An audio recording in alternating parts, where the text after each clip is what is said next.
So dear students, good evening all of you. Good evening. तो याद आ रहा होगा हमने लास्ट क्लास में बात किया था। लास्ट क्लास में हमने सेकेंड लॉ ऑफ मोशन के बारे में बात किया था।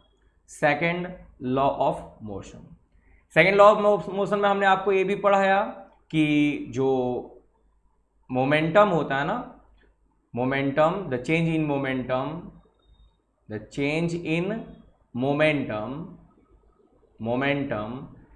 Is rate of change of momentum ना जी, rate of change of momentum is directly proportional to force ना। ये फोर्स के डायरेक्टली प्रोपोर्शनल होता है, फोर्स के डायरेक्टली प्रोपोर्शनल होता है। ओके, तो इसी एफ से हमने निकाला था ma, mass into acceleration, mass into acceleration.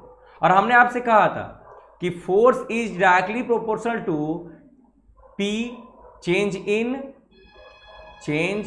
In momentum, and force is inversely proportional to the time.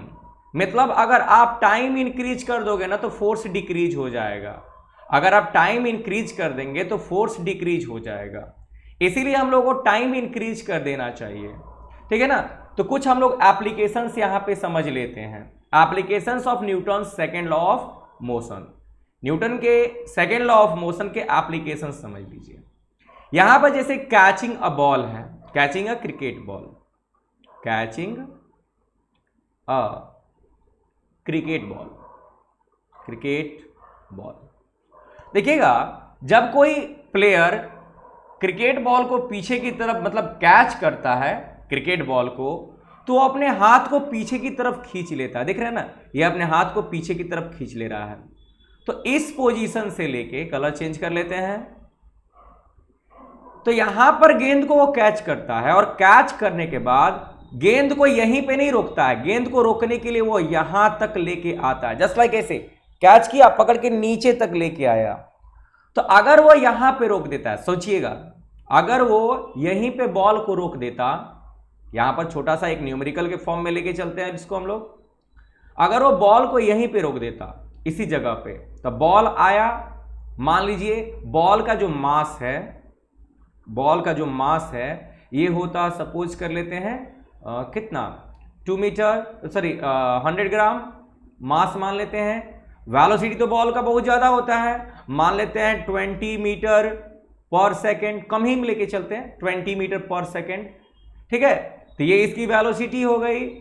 अब अगर यहां पर आता और यहां पर आने के साथ ही सपोज ये क्रिकेट प्लेयर इसको बहुत कम समय में रोक देता, बहुत कम समय में रोक देता, इसकी इनिशियल वेलोसिटी u इतनी थी, इसको 0.01 सेकेंड में रोक देता। इतना कम समय में अगर ये रोक देता, वेलोसिटी कितना कर देता, 0 कर देता, तो उस समय हमारा फोर्स कितना लग जाता ना, फोर्स कितना लग जाता है यहां पे, तो हो जाता है ma, तो मास हो गया 100/1000 और इंटू a, एक्सेलरेशन का मतलब होता है v minus u by T, मतलब v minus u by T 0.01।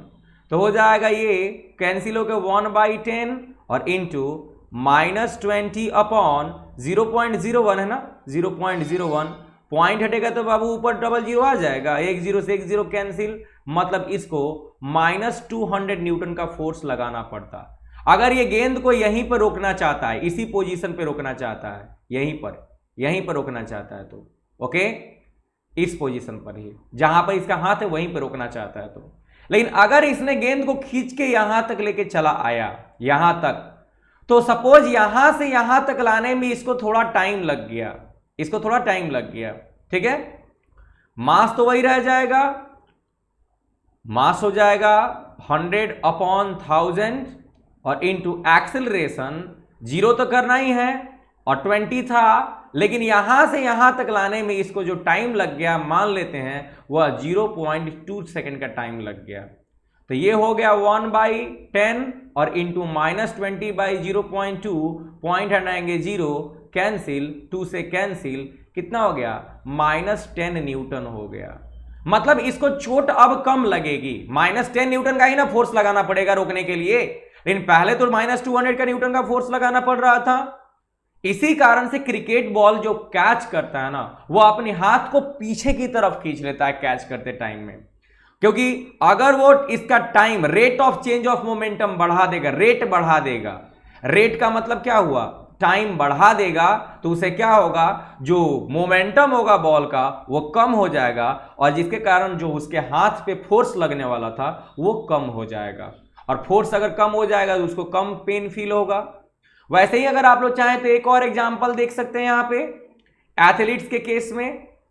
Athletes के केस में देखिएगा क्या होता है कि जब वो लोग कभी भी एथलीट्स जंप करते हैं, ऊपर से जंप करते हैं, ये वाला पोजीशन नीचे जाएगा ना, जंप करते हैं, तो या तो वो लोग कर्षण का यूज करते हैं, कर्षण का यूज करते हैं, ठीक है ना, या फिर हीप ऑफ सैंड का यूज करते हैं, हीप ऑफ सैंड या फिर सॉइल का यूज करते हैं। देखते हैं कुश्ती उस्ती कुछ भी होता है तो सॉइल पर यूज होता है, मिट्टी पर, मिट्टी को खूब बढ़िया से कल्टीवेट कर दिया जाता है, उसी पर होता है, क्योंकि इससे यही फायदा हुआ कि कसन मतलब होता है जस्ट लाइक एक तरह का गद्दा हो गया, मान लीजिए गद्दे पे होगा ना तो हीप ऑफ सैंड और सॉइल पे हो जाएगा। ओके, अब क्या होता है देखिए, जैसे ये लोग जंप करेंगे तो ये केस हुआ जब मान लीजिए कि डायरेक्ट फर्श है, फर्श, ये सपोज ईट ब्रिक्स बिछाए हुए हैं, और ये हुआ जो कि हल्का सा मोटा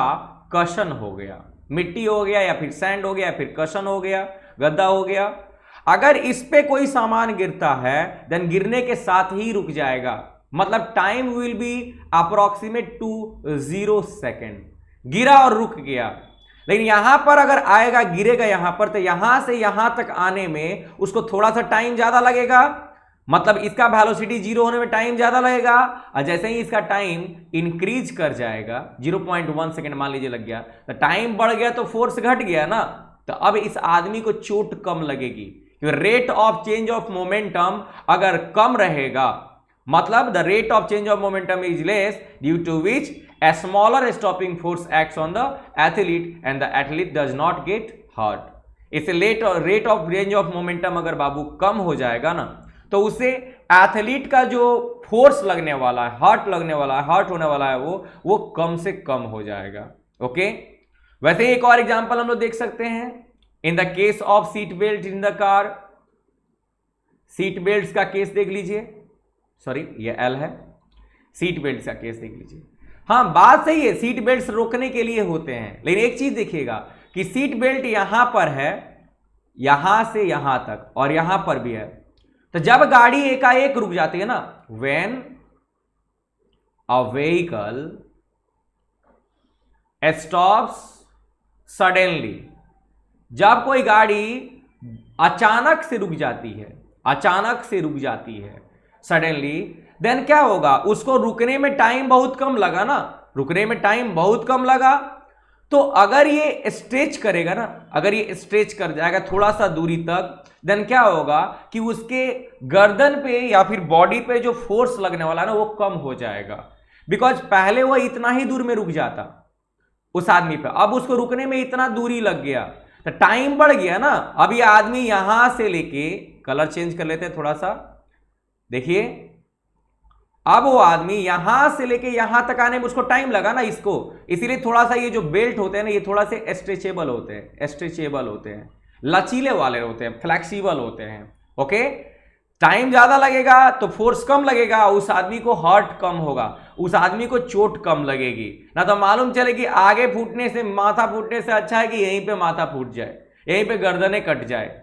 नहीं तो ऐसा थोड़ी रस्सी बांध लेंगे, नहीं बांधेंगे, हमेशा सीट बेल्ट का यूज करते हैं। देखिएगा सीट बेल्ट को खींच के, हल्का सा स्ट्रेचेबल होता है। ओके, हल्का सा स्ट्रेचेबल होता है। ये मे भी आज का क्लास भी नहीं हो पाता, इसीलिए रिकॉर्डेड सेशन तैयार करना पड़ा है। आपको कोई भी दिक्कत होगी आप डायरेक्ट हमसे कल पूछ लीजिएगा, कल इसका डाउट क्लास भी ले लेंगे। ओके, अभी इसका न्यूमेरिकल खत्म करना है, न्यूमेरिकल बनवाना अभी इस चैप्टर पे, डोंट वरी। ओके, चलिए, इस तरीके से आपका सेकेंड लॉ ऑफ मोशन भी क्या हुआ बाबू, खत्म हो गया। मीन्स हमने सेकेंड लॉ ऑफ मोशन को खत्म कर लिया। Okay, completed, now ends it. चलिए, very good. Now we are going to start a new topic. New topic third law of motion ले जाना चाहिए, लेकिन उससे पहले आपको एक चीज बतानी है हमें, that is impulse. Impulse, impulse का मतलब होता है झटका। पल्स होता है ना हाथ पे, पल्स यहां पे, उसी तरह से होता है इंपल्स। इंपल्स का मतलब होता है झटका, चोट लगना, झटका लगना ना जी। जैसे आपने देखा होगा टीचर्स को या फिर किसी को, छड़ी लेते हैं, छड़ी को खूब ऊपर खींचते हैं और तब मारते हैं। आखिर इसको ऊपर खींचने की क्या जरूरत है, आप सोचो, इसको ऊपर खींचने की क्या जरूरत है, दिमाग में देना थोड़ा ध्यान से। जैसे आपको क्या था, धूल झाड़ना था, डस्ट फ्रॉम द कारपेट, बताए थे एग्जांपल ना, डस्ट फ्रॉम द कारपेट। तो हम लोग क्या करते हैं, डंडा लेते हैं, डंडे को पीछे की तरफ खींचते हैं और फिर मारते हैं। भाई यहीं से मार देते ना, यहीं से मार देते, लेकिन फिर भी हम लोग उसको क्या करते हैं, पीछे तक खींचते हैं। वही है इंपल्स, झटका मारते हैं हम लोग, झटका मारते हैं। तो भैया आप कितना तरह से इंपल्स बढ़ा सकते हो इंपल्स को। पहला कि impulse directly depends on the force. अगर आप फोर्स बढ़ा दोगे ना तो झटका बढ़ जाएगा। जैसे आप यहीं से खींचो, यहीं से इतने धीरे से मार दो और यहीं से जोर से मार दो, तो अगर आप फोर्स बढ़ा दोगे ना तो चोट बढ़ जाएगा। और दूसरा, impulse is directly proportional to the time. First time है कि टाइम पर कोई डायरेक्टली परपेंडिकुलर, डायरेक्टली प्रोपोर्शनल होकर इतना मेहरबान हुआ है। देखिए पीछे की तरफ खींचते हैं ना तो टाइम बढ़ता है, और जितना ही ज्यादा दूर से हम लोग खींच के लाएंगे उतना ही, जितना ही ज्यादा टाइम लगता है ना उतना ही ज्यादा झटका लगता है। अब आपके मन में आ रहा होगा, ओहो तो सर जी एक ऐसा काम नहीं कर देंगे, यहां से धीरे धीरे धीरे धीरे लेके आएंगे, टाइम बढ़ते जाएगा, इंपल्स बढ़ते जाएगा? नहीं, फिर फोर्स घट जाएगा ना। इसको भी मद्देनजर रखते हुए चलना है, इसको भी लेके चलना है, दोनों ध्यान में रखना है। अगर आप धीरे धीरे लेके जाओगे क्या होगा, फोर्स कम हो जाएगा ना, फोर्स कम हो जाएगा। तो इस बात को ध्यान रखना आप। Impulse is directly proportional to the force and impulse is directly proportional to the time. अगर दोनों को मिला दे तो क्या हो जाएगा, impulse is directly proportional to F into T. इसको हटा के के मान लेते हैं, sorry I is equals to K times F times T, and K को बोल देते हैं प्रोपोर्शनल, प्रोपोर्शनलिटी कांस्टेंट, और इस के का वैल्यू मान लेते हैं 1। तो आई का मतलब हो गया F dot T, force into time, force into time. Impulse अगर डिफिनीशन देना हो तो आप कहेंगे द प्रोडक्ट ऑफ, यहां पे डिफिनीशन कर देते हैं, the product of force and time for which the force acts on a body is called impulse। मतलब product of force and time, बस इतना बात याद रखो ना, हो जाएगा। The product of force into time. Impulse मतलब होता है झटका। आप झटका देने के लिए जोर से मारते हो ना, ऐसे थोड़ी धीरे धीरे धीरे धीरे जाके झटका मारते हो। किसी को मारना होता है ऐसे मार देते हैं, तो दूर से मारेंगे तो ज्यादा चोट लगेगा, और क्या। ओके चलिए, इंपल्स का एसआई यूनिट देख लेते हैं। इंपल्स का SI unit, SI unit of impulse, impulse का एसआई यूनिट क्या होगा। तो भैया इंपल्स का मतलब हो गया है equal to force into time. Force का होता है क्या, न्यूटन, और टाइम का क्या हो गया, सेकेंड, न्यूटन सेकेंड हो गया। ओके, न्यूटन सेकेंड हो गया। तो ये हो गया इंपल्स का एसआई यूनिट। लेकिन अगर आप चाहो तो इसको एक तरह से और लिख सकते हो, क्या, इंपल्स का मतलब हो गया force, sorry I, force into time.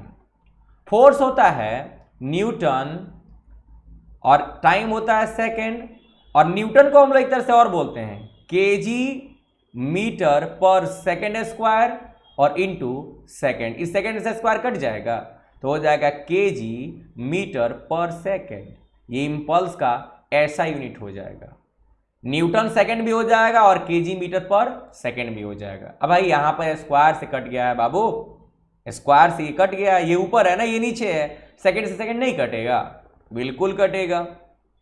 Okay, तो थर्ड लॉ, सेकंड लॉ पूरा तरह से क्लियर, और इंपल्स भी अब आपने समझ लिया है।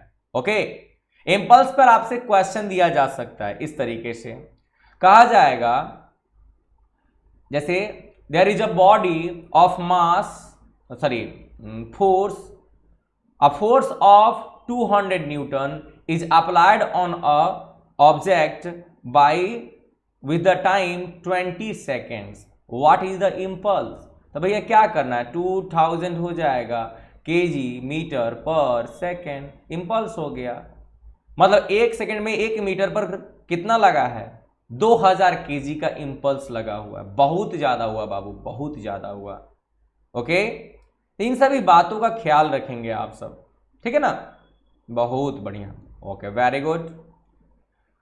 अब समय आ गया कि हम लोग थोड़ा सा थर्ड लॉ के बारे में भी जानकारी ले लें। ओके, चलिए, अब आता है Newton's third law. Newton's third law of motion, third law, motion नहीं है ये क्या है, forces and laws of motion है। तो Newton third law of motion ही बोलेंगे भाई, ये भी मोशन के ही लॉ है, बस फॉर्मूला अलग होता है, लॉ अलग होता है।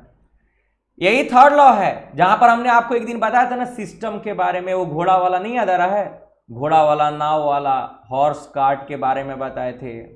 हाँ, आप लोगों को बोट एंड मैन वाला एग्जांपल बताए थे, तो वो सब यही था, न्यूटन थर्ड लॉ वाला पे था। यही न्यूटन का थर्ड लॉ है जिसे बहुत सारी बार बार कुछ ऑब्जेक्शंस आ जाते हैं। क्या है, तो पहले ये जान लीजिए। न्यूटन जी के कहने के अनुसार there is equal and opposite reaction for every action, मतलब किसी भी एक्शन के लिए इक्वल और ऑपोजिट रिएक्शन होता है, या आप इसको एक तरह से और बोल सकते हैं। Okay, every action has equal and opposite reaction.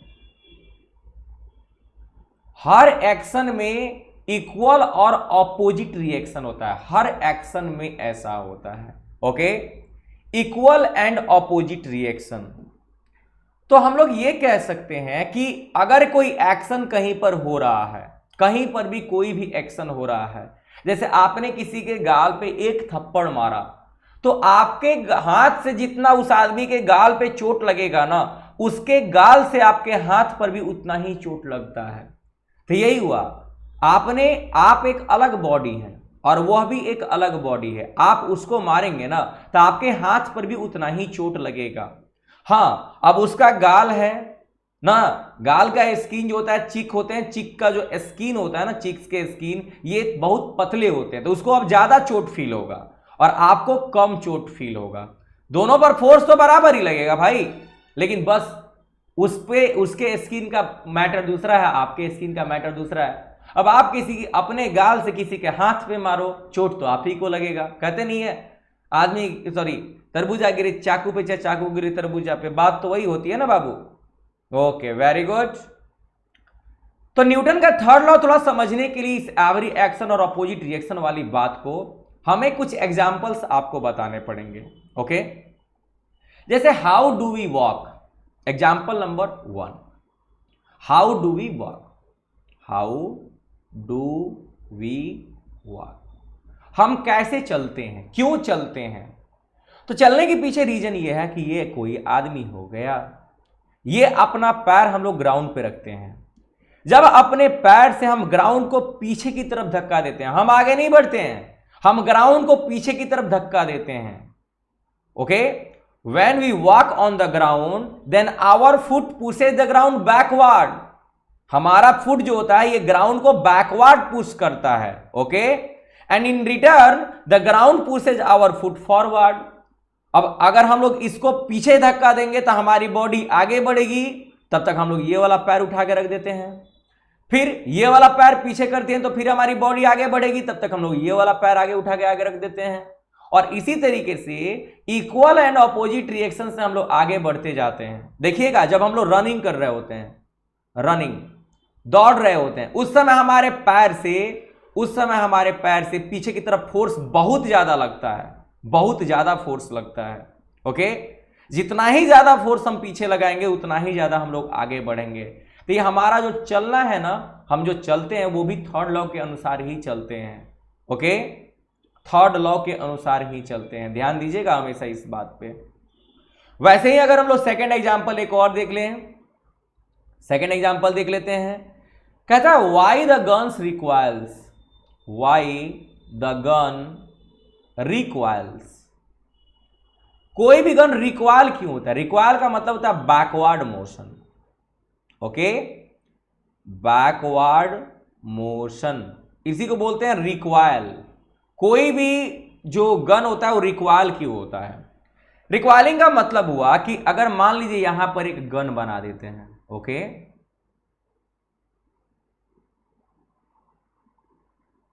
मान लीजिए गन हो गया,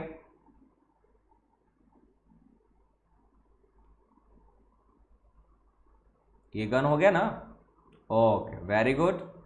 अब इस गन को चलाते हैं, यहां पे गोली भरी रहती है और ये वाला जो सरफेस है ना ये पीछे आता है और ये यहां से जाके मारता है, इस पे टॉर्क देता है, बड़ी जोर से फोर्स कराता है और ये गोली यहां से निकलती है। तो याद रखिएगा कि जिस फोर्स से गोली आगे की तरफ जाती है, when a bullet is fired from a gun, the force sending the bullet forward, इस बुलेट को आगे भेजने में जितना फोर्स लगाया जाता है ये बंदूक उतने ही फोर्स से पीछे भागती है। गोली आप लोग क्या लगता है चलाना बहुत आसान है? नहीं भाई, बहुत एक्सपीरियंस चाहिए होती है। देखते हैं बड़ा बड़ा जो गन होता है लोग अपने कंधे पे लगा के चलाते हैं, तो जब चलाएंगे ना तो जब गोली आगे निकलेगी तो हमारा कंधा इंजर्ड हो जाता है, हमारा कंधा जो ये होता है ना पीछे की तरफ भागता है, पीछे की तरफ। ओके, तो हम लोग वही कह सकते हैं बाबू यहां पर कि फोर्स जो लगता है ना, जितना फोर्स से हम लोग गोली को आगे की तरफ भेजते हैं उतने ही फोर्स से हमारा जो बंदूक है पीछे की तरफ भागता है। अब फर्क ये है कि गोली बहुत हल्का है, इसका मास बहुत कम होता है, 100 ग्राम होगा, और क्या 100 ग्राम कहां से जाएगा भाई? गोली का मास मान लीजिए 50 ग्राम हो गया, तो इस पे फोर्स बहुत ज्यादा लगेगा क्योंकि मास कम है तो फोर्स ज्यादा लगेगा, और इसका जो है ना मास ज्यादा होता है इसीलिए फोर्स कम लगता है, फोर्स कम लगता है, सारा मास अपने ऊपर झेल लेता है। ओके, मान लीजिए इस गोली को आगे की तरफ भेजने में 200 न्यूटन का फोर्स लगा है, 200 न्यूटन, तो यहां पर भी पीछे की तरफ कितना फोर्स लगेगा? मान लीजिए अगर हमारा जो गन है वह 500 ग्राम का है तो कितना फोर्स लगेगा, किस फोर्स से पीछे की तरफ आए, किस वेलोसिटी से पीछे की तरफ भागेगा?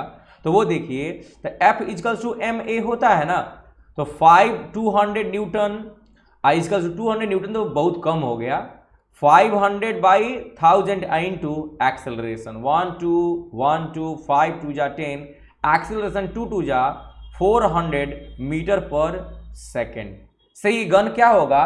पीछे की तरफ रिक्वायल होगा, पीछे की तरफ रिक्वायल होगा। और बंदूक की गोली आगे की तरफ कितना फोर्स से गई होगी वो देख लीजिए, 200 equals to 50/1000 into acceleration 1020 acceleration 4000 metre per second से वो बंदूक की गोली आगे निकली है। हमारा बंदूक कितना से 400 मीटर पर सेकेंड से पीछे गया, क्योंकि दोनों पे फोर्स तो बराबर नहीं लगेगा भाई, अब मास तो दोनों को दिया हुआ है तो दोनों का एक्सेलरेशन आप निकाल लो, और क्या। तो वही बात बाबू हम आपको बताना चाहते हैं कि गन अगर, देखिए आप आगे और समझना है इसको, मोमेंटम जब पढ़ाते हैं एक बार दोबारा मोमेंटम पढ़ाएंगे ना, दोबारा से क्लियर होगा, डोंट वरी।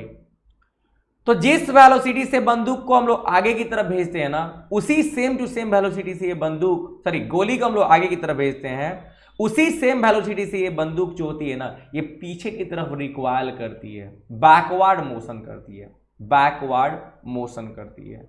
ओके, वैसे ही थर्ड नंबर में एक और एग्जांपल हम लोग देख लेते हैं। थर्ड नंबर में जैसे flying of the jet aeroplanes या रॉकेट्स, चलिए रॉकेट्स का एग्जांपल देते हैं। अगर कोई रॉकेट है जा रहा है, मिसाइल है जा रहा है, ओके, देखिएगा इनके पीछे बहुत ज्यादा फ्यूम भेजता है, धुआं, ठीक है ना। The jet aeroplane engine exert a backward force on the exhaust gas. ये जो एग्जॉस्ट है, ये जो एग्जॉस्ट है, फ्यूम है, एग्जॉस्ट है, इस पर एक बैकवर्ड फोर्स लगाता है। जिस फोर्स से ये इस एग्जॉस्ट को बाहर फेंकता है, उसी फोर्स से एग्जॉस्ट इस बंदूक को आगे की तरफ भेजता है। देखिएगा कभी बैलून में हवा भरे, बैलून में, ये कोई बैलून हो गया, बैलून हो गया, इसमें हवा भर दीजिएगा। अब इसके इस धागे को खोल दीजिएगा, धागे को ओपन कर दीजिएगा, टाई किए है ना, इसको ओपन कर दीजिएगा। देखिएगा जैसे ही आप इसको ओपन करेंगे ना, ये बहुत इधर उधर भागने लगता है, ये इधर उधर भागना स्टार्ट कर देता है। मालूम क्यों? क्योंकि इसका एयर बाहर निकल रहा होता है। देखिएगा सुर आवाज करता है ना, एयर बाहर निकल रहा होता है। तो जिस फोर्स से एयर बाहर निकल रहा है, उसी फोर्स से ये आगे भाग रहा है और इधर उधर भागने लगता है। ओके, सो ये रॉकेट्स भी उसी तरह से वर्क करते हैं, एरोप्लेन्स भी उसी तरह से वर्क करते हैं, ये सब वैसे जेट एरोप्लेन्स वैसे ही वर्क करते हैं। ओके, नेक्स्ट एक और एग्जांपल समझ लीजिए इसका, शिप या फिर बोट और बोट। चलिए बोट का एग्जांपल समझिए, बड़ी सुंदर एग्जांपल होता है। ये कोई नाव होती है, ये कोई नाव हो गई। इस नाव पे एक आदमी बैठा हुआ रहता है और एक लकड़ी से लेके उस पानी को पीछे की तरफ धक्का देता है। देखिएगा पीछे की तरफ भेजता है ना ऐसे। तो जब उस पानी को वो पीछे धक्का देता है ना, तो पानी इस आदमी को आगे धक्का देता है। आदमी बैठा है नाव में, तो आदमी के साथ साथ नाव भी आगे बढ़ने लगता है, तो यह नाव आगे बढ़ जाता है। ओके, चलिए, तो ये same to same third law का है। वैसे ही शिप्स जो होते हैं ना, बड़े बड़े शिप्स होते हैं, बड़े बड़े शिप्स होते हैं। तो इन शिप्स में क्या होता है, मोटर्स लगे रहते हैं, जो मोटर्स पानी को पीछे की तरफ धक्का देते हैं और उसके कारण ये जो है शिप ये आगे की तरफ बढ़ते जाता है। तो ये भी थर्ड लॉ के कारण ही है बाबू, थर्ड लॉ के कारण ही है। तो वही बात है भैया जी, this is the third law of motion, third law of Newton. Every action has equal and opposite reaction. जहां भी आप एक्शन करोगे उसका ऑपोजिट रिएक्शन तो होना है। ओके, देखिए कैसा होता है। हाँ जी, चलिए कोई भी दिक्कत हो हमको बताएंगे व्हाट्सएप पे, नंबर तो जानते हैं ना भाई, 727999 एंड 000993। इस नंबर पे हमको व्हाट्सएप करेंगे। कोई प्रॉब्लम आए लिखिए, व्हाट्सएप कीजिए, कॉल कीजिए इसी नंबर पे, कोई दिक्कत नहीं है बाबू। ओके, चलिए अब लास्ट टॉपिक हम लोग पढ़ने जा रहे हैं इस चैप्टर का। अरे बड़ी सुंदर टॉपिक है ये। टॉपिक सुंदर क्यों है? इसमें हमको कंजर्वेशन के बारे में पढ़ना होता है, कंजर्वेशन के बारे में, conservation of momentum, conservation of momentum, momentum का कंजर्वेशन पढ़ना होता है, मोमेंटम का। ओके, मतलब कहने का मतलब ये हुआ कि जो हम लोग मोमेंटम पढ़े थे ना, momentum P equals to m times v, ये कंजर्व्ड रहता है, कंजर्व्ड रहता है। चलिए इसको समझाते हैं हम आपको खूब बढ़िया से। ओके, मान लीजिए यहां पे दो बॉडीज हैं, एक है बॉडी नंबर A और एक है बॉडी नंबर B। एक है बॉडी A, इसका बॉडी B। इसका मास हम ma बोल दें, इसका मास हम mb बोल दें, तो कोई तकलीफ नहीं होगा। मान लीजिए ये भी बॉडी इधर जा रही है, ये भी बॉडी इधर जा रही है। इसका एक्सेलरेशन ua है, वेलोसिटी, इनिशियल वेलोसिटी ना होगा, वेरी गुड। और इसका इनिशियल वेलोसिटी कितना हो गया, ub हो गया। तो आप बताओ कि इसका मोमेंटम कितना होगा? इसका मोमेंटम होगा ma ua, इसका मोमेंटम होगा mb ub। तो अगर इन दोनों को ऐड कर दिया जाए तो कुछ ना कुछ वैल्यू आ जाएगा। मतलब जो मोमेंटम ये अभी चल रहा है इन दोनों के साथ, मान लीजिए ये दोनों के दोनों कोलाइड कर लेते हैं, कॉलिजन, कॉलिजन कर लेते हैं। बाबू आपको भी पता है, आपको भी ये बात पता है कि अगर कोई बॉडी है, अगर कोई बॉडी है, ठीक है, जैसे ये कोई बॉडी है यहां पे जा रही है, ए बॉडी इस ये 20 मीटर पर सेकंड के स्पीड में जा रही है, और पीछे से एक और बॉडी आ गई जो 40 मीटर पर सेकंड के स्पीड में आ रही है। अगर ये आके इसको धक्का दे दे तो क्या होगा, सोचो आप, क्या होगा, इस बॉडी का स्पीड बढ़ जाएगा और इस बॉडी का स्पीड घट जाएगा। यही होता है ना, ये बॉडी अब तेज भागने लगी, ये बॉडी अब धीरा हो जाएगी। तो वही बात है भाई कि मोमेंटम हमेशा इक्वल होता है, क्योंकि मास तो बदलेगा नहीं, वेलोसिटी बदलेगा, इसका वेलोसिटी बढ़ जाएगा, इसका वेलोसिटी घट जाएगा, लेकिन दोनों का जब मोमेंटम ऐड करोगे तो सेम टू सेम आएगा। इसी लॉ पे रिकॉइल बम जो गन है ना वो काम करता है, इसी लॉ पे काम करता है, सेम टू सेम पे, इसी पे वर्क करता है। ओके, तो इस बात को खूब अच्छी तरह से याद रखिएगा कि momentum is always conserved, momentum is always conserved. Okay, मतलब पहले एंड बाद में मोमेंटम हमेशा कंजर्व रहता है, ठीक है ना। जस्ट वेट, और ठंडा हो गया है। तो मोमेंटम इज ऑलवेज कंजर्व। अब चलिए इसके बारे में थोड़ा सा डिस्कशन कर लिया जाए, तब इसको हम प्रूफ करते हैं इसको। जैसे कोई गन है, ठीक है, ये कोई गन हो गया, मान लो क्या जाता है, इसमें कोई गोली है, तो ये गोली बाहर निकली, ठीक है। इस गन का जो मास है ना ये 500 ग्राम है। इस गन के अंदर जो गोली है इसका जो मास है ना ये 50 ग्राम है। नेक्स्ट, ये जो बंदूक की गोली है ये आगे निकली है लगभग 200 मीटर पर सेकंड के वेलोसिटी से। तो पूछा जाएगा कि गन कितना के वेलोसिटी से पीछे भागेगा, v इक्वल्स टू व्हाट। तो याद रखिएगा दोनों का दोनों सेम टू सेम होगा, इक्वल होगा। तो ये वाला हो जाएगा mg vg, मतलब mass of gun into velocity of gun, momentum of gun equals to momentum of bullet. तो वही हो जाएगा mb ub vb, चलो ना। तो 500 बाई 1000 और इंटू vg और 50 बाई 1000 और इंटू 200, तो हो जाएगा 0 0 0 0 कैंसिल, 5 से 2 चांसेज में कैंसिल, 0 से 0 कैंसिल, 00 से 00 कैंसिल। ओके, अब vg कितना आ जाएगा, 5 2 जा 10 और 10 2 जा 20 मीटर पर सेकेंड। मतलब जिस गन से दोनों तरफ कंजर्व रहेगा, ये बंदूक की गोली जब निकलती है ना तो दोनों तरफ का कंजर्वेशन सेम टू सेम रहता है, मोमेंटम सेम टू सेम रहेगा। ओके, मतलब अगर बंदूक की गोली 20 मीटर पर सेकंड के स्पीड से आगे भागेगी तो बंदूक हमारा जो है ना ये 20 मीटर पर सेकंड के पीछे जाएगा, ये 200 मीटर पर सेकंड से आगे जाएगा और ये 20 मीटर पर सेकंड से पीछे भागेगा। अब हमारे बॉडी में उतना कैपेसिटी होना चाहिए कि इसको रोक सके, इसीलिए सब लोगों के बस की बात नहीं है भाई। ओके, ये सबके बस की बात नहीं है, याद रखिएगा। अब चलिए इसको प्रूफ किया जाए, कंजर्वेशन ऑफ मोमेंटम, कि मोमेंटम जो होता है ना ये कंजर्व कैसे रहता है। तो कंजर्वेशन मोमेंटम को प्रूफ करने के लिए सबसे पहले हम लोग लेते हैं गिवन क्या दिया हुआ रहेगा। दो बॉडीज होंगे, एक ये बॉडी है ए, एक ये बॉडी है बी। ये भी बॉडी इधर जा रही है, ये भी बॉडी इधर जा रही है, तो इसका मास एम ए, इसका मास एम बी, इसका इनिशियल वेलोसिटी यू ए, इसका इनिशियल वेलोसिटी यू बी। इन दोनों के बीच में कॉलिजन होता है, कॉलिजन होता है। ओके, एंड आफ्टर कॉलिजन अब ये बॉडी ए है और ये बॉडी बी है।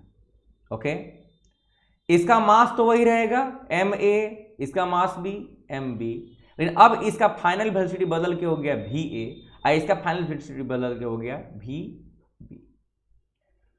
तो हम लोगों के लॉ के अनुसार conserve according to conservation of mass, conservation of mass नहीं, कंजर्वेशन ऑफ मोमेंटम। अगर पहले वाले को बोलें momentum M A U A plus M B U B, तो बाद वाले का momentum M A v A plus M B भी बी, ये होगा। यही हम लोग को प्रूफ करना है, we have to proof. We have to prove it. हम सॉल्व करेंगे, ध्यान दीजिएगा, डोंट वरी, हम सॉल्व करेंगे, लेकिन आपको इसे समझ के अपने से 1 से 2 बार इसको सॉल्व करना होगा। आप भी इसको सॉल्व जरूर करना, ओके? आप भी इसको सॉल्व जरूर करना, बिकॉज सॉल्व करने से क्या होगा ना कि आपको इसका पूरा कॉन्सेप्ट समझ में आ जाएगा कि आखिर कंजर्वेशन ऑफ मोमेंटम होती क्या चीज है। कंजर्वेशन ऑफ मोमेंटम ये क्या होती है, ये अब आपको समझ में आ जाएगा, ओके? चलिए, अब इस बात को समझाने के लिए हम दोबारा से फिगर ड्रॉ करेंगे। Just 1 minute, let me check the recording. It is getting recorded, don't worry. तो अब हम लोग चलते हैं इसके लिए कुछ कंजर्वेशन की चीजें पढ़ने। ध्यान दीजिएगा खूब बढ़िया तरह से, यहां पे बहुत सुंदर सुंदर बातें आने वाली हैं। सबसे पहले हम लेते हैं बिफोर कॉलिजन, प्रूफ करने चल रहे हैं। Proof before collision, before collision. Collision से पहले क्या था?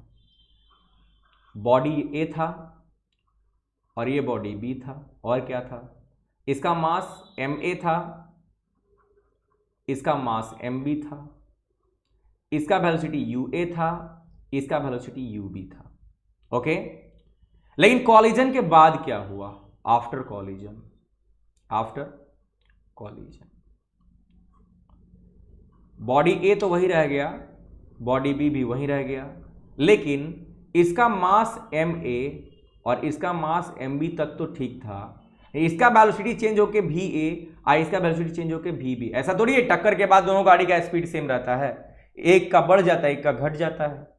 तो हो सकता दोनों घट जाए, जो हो उससे आपको क्या करना है, प्रूफ करो पहले।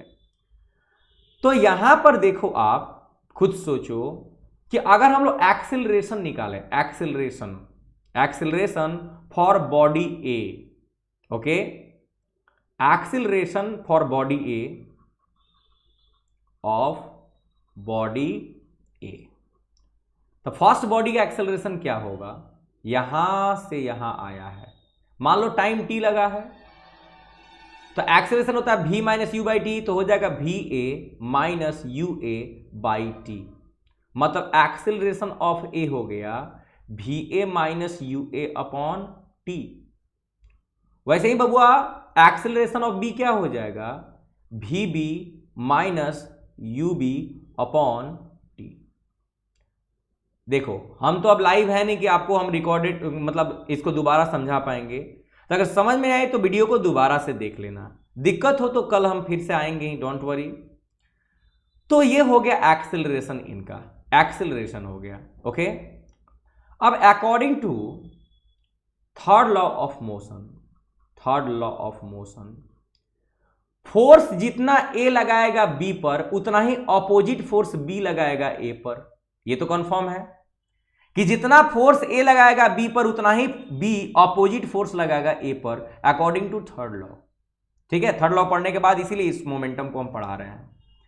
तो इसका हो जाएगा M A acceleration of A, इसका हो जाएगा M B acceleration of B, तो इसका हो जाएगा एम ए, और एक्सेलरेशन ऑफ ए क्या हो जाएगा? यहां पे दिया है ना बाबू, V A minus U A upon T, और यहां पर हो जाएगा माइनस एम बी दिया है ना बाबू, V B minus U B upon T.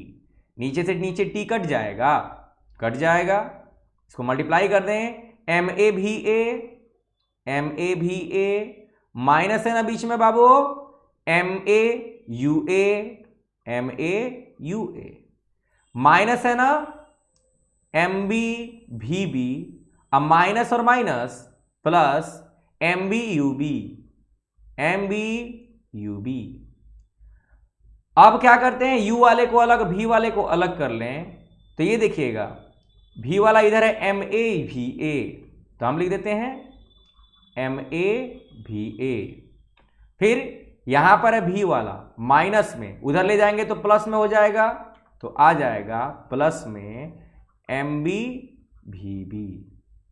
वैसे ही इस साइड में, और ये जाएगा उधर, तो हो जाएगा M A U A plus में M A U A plus में एम बी यू बी। हो गया प्रूफ, प्रूफ हो गया।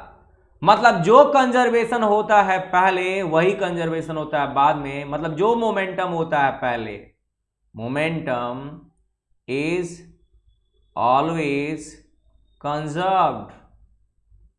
जो मोमेंटम पहले होगा बाबू वही होगा मोमेंटम बाद में। The total momentum before collision, the total momentum before collision is equals to total momentum after collision।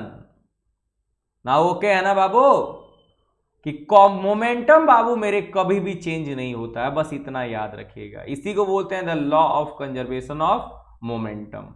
बस आपको क्या करना है, एक्सिलरेशन निकाल देना है, एक्सिलरेशन, और फॉर्मूला पुट कर देना है, बन जाएगा। सारा काम इस एक्सेलरेशन पे डिपेंड करता है। ओके, सारा काम इस एक्सेलरेशन पे डिपेंड करता है। सो आज के लिए इतना ही। Good night, bye all of you.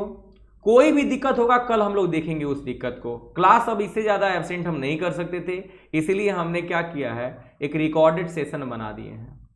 Good night all of you, good night. कोई भी दिक्कत हो जस्ट कॉल मी 72799093 और व्हाट्सएप भी यही है, मैसेज टेक्स्ट मैसेज भी यही है, जो मर्जी शो करो भाई मेरे, don't worry, I am always there for you, for your doubts. Okay, very good. So good night all of you. 2 बार वीडियो को देख लीजिएगा, अगर कोई दिक्कत ना हो तो समझ में आ जाएगा, डोंट वरी, थोड़ा प्रयास कीजिएगा समझने का, आ जाएगा समझ में। Thank you. Getting offline. Bye all of you.